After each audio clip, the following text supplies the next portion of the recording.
If you vibrate at the natural frequency of air, your body, your cells will be in a state of excitement that should allow you to phase right through that wall, leaving the bomb on the other side. The Flash bukan hanya bisa lari secepat kilat, tapi dia juga bisa menembus dinding yang disebut phasing. We walk through the door. Yes, it's okay. It's called phasing. Yang bisa melakukan itu bukan hanya The Flash, superhero lain pun banyak yang bisa melakukannya. Nah, apakah kemampuan para superhero ini dibenarkan menurut sains? Tentu tidak ada manusia yang bisa menembus tembok begitu saja, tanpa menghancurkannya. Tapi ceritanya lain kalau kalian lihat dalam sudut pandang atom atau molekul, karena sesuatu yang solid belum tentu seperti kelihatannya. You look in close, all the molecules, if they're atoms, it could be atomic, they're all vibrating.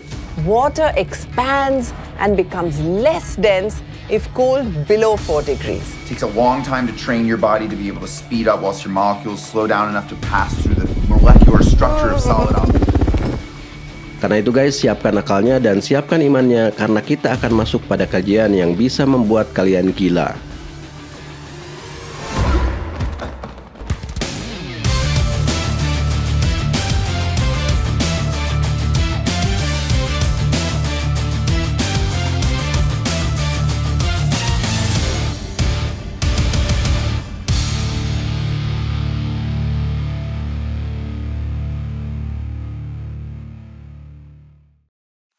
Oke guys, kita mulai kajian ini dengan pertanyaan sederhana. Mengapa kalian bisa menembus air tapi tidak bisa menembus es?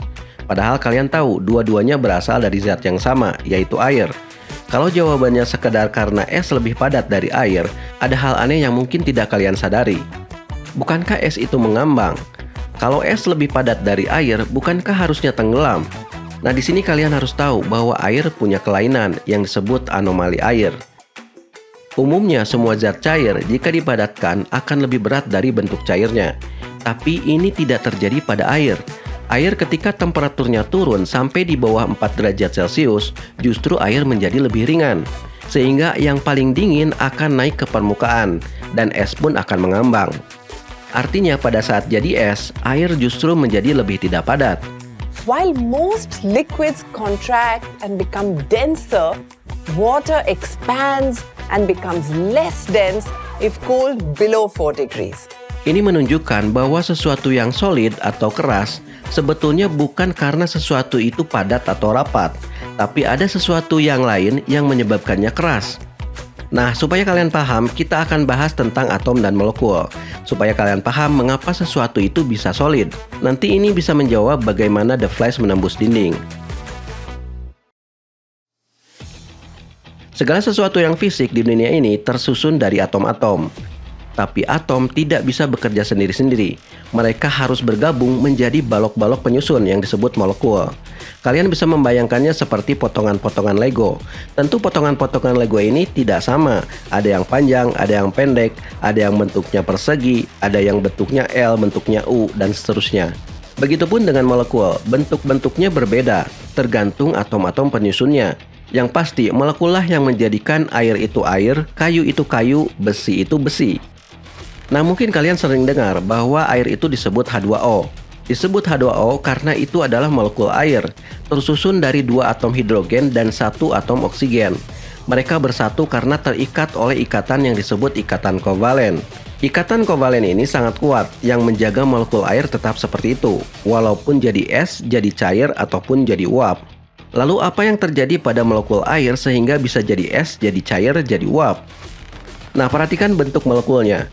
Molekul H2O ini membentuk sudut, di mana di satu sisinya terdapat 4 elektron yang tidak berpasangan dengan atom lain. Ini menyebabkan bagian ini lebih negatif dibanding sisi yang lain, sehingga molekul air ini mempunyai kutub positif dan negatif, seperti magnet.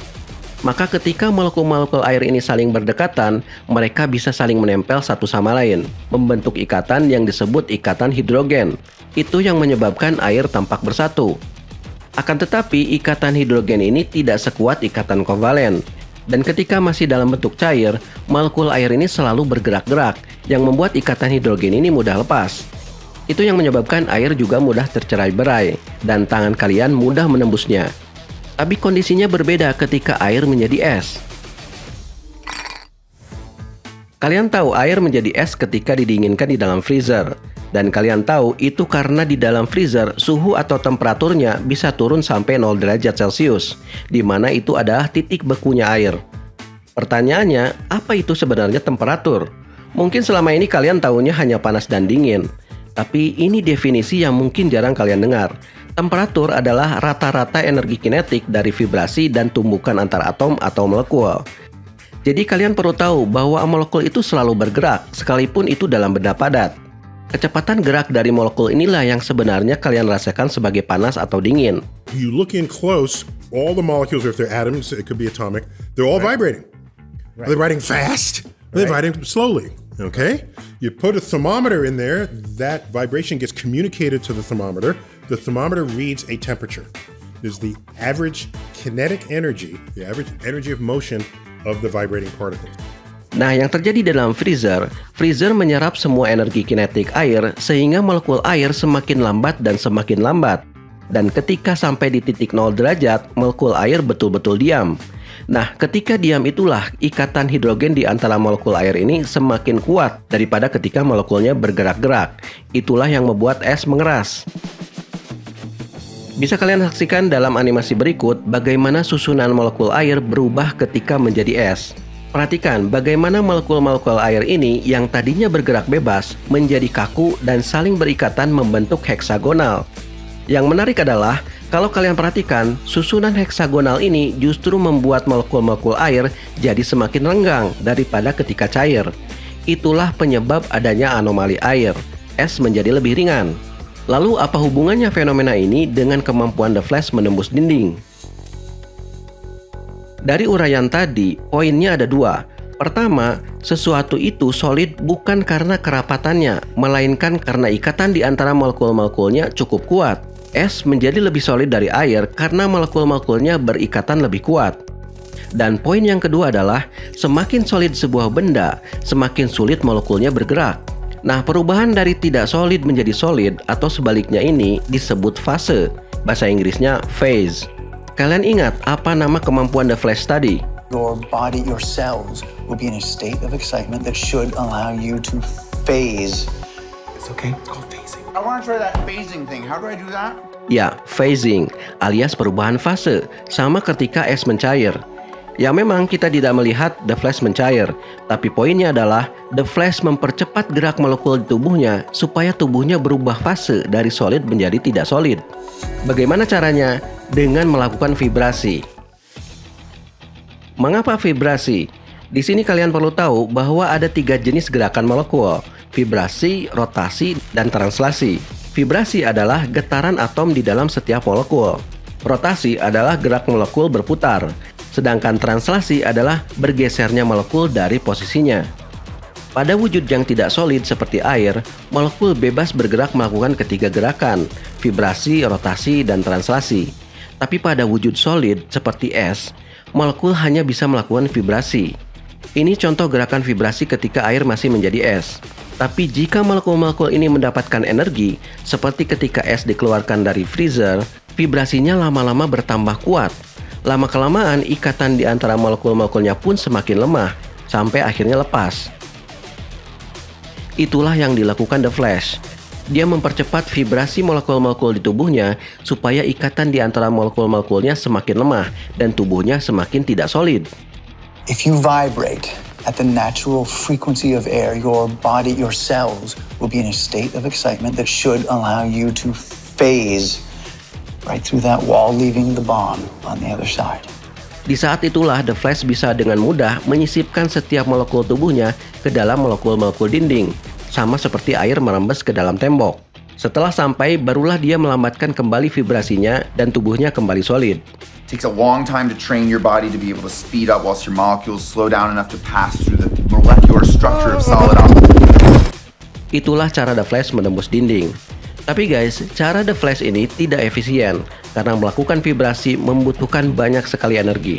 Are we always just sleepy, and hungry, and naked? Sedangkan Vision bisa melakukannya tanpa vibrasi sama sekali. Dengan santainya dia berjalan ke tembok dan tiba-tiba menembusnya seolah-olah tidak ada tembok di situ.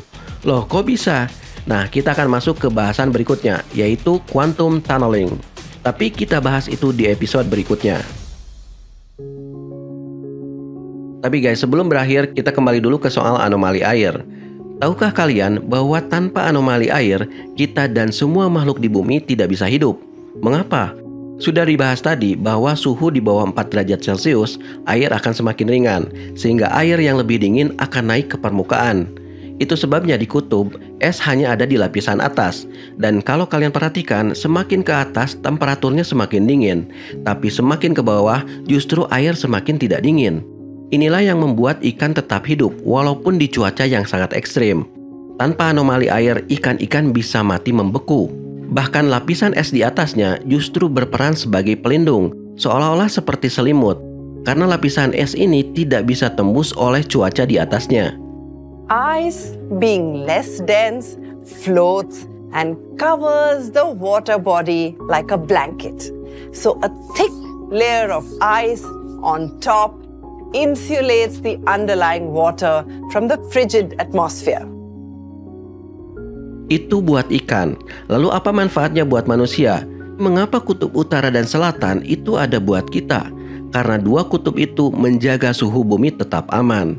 Kok bisa? Karena lapisan esnya yang sangat luas itu memantulkan semua radiasi matahari yang berbahaya bagi manusia. Tanpa es di kutub, bumi akan gosong. In essence, it helps keep the planet cooler than it otherwise would be. So if we start melting away the snow and the ice, we're going to warm up faster. Itulah kenapa air diciptakan memiliki anomali. Now you know our life on Earth owes a great thanks to the floating ice.